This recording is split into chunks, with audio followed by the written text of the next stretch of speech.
Бешинчи микрофон.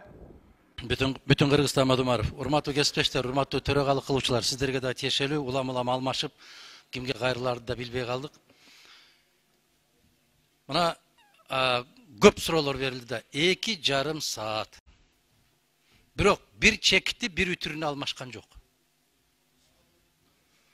Ушундай практиканы токтотушубуз керек да.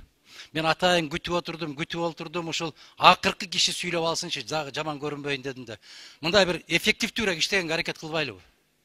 Бизде жыйынтык чыгыш керек го. Ал келишимдин точкасындагы үтүрүн да өзгөртө албайбыз.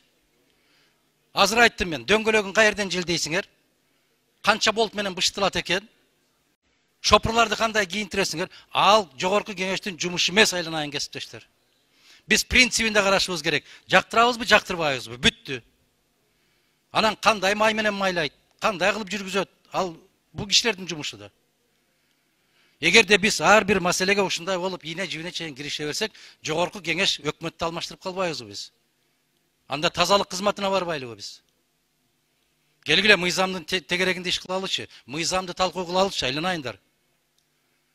Мына жерден чыгып кетип, кирип, кайра келгендеги, кайра экинчи басылып туруп, анан могу киши, ким атыңызды билбейт экен, бир суроону 8 жолу берди ушу кишиге. Катышпай турабыз да, келип туруп басабыз, анан суроо беребиз, ал суроого 7 жолу жооп берген башында.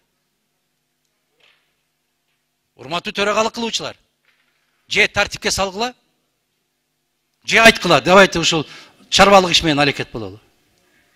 Мыйзам чыгаруу жыйынын иши эмес ал. Кечиресиздер мени. Рахмат, Арақан Кимсенбаевич.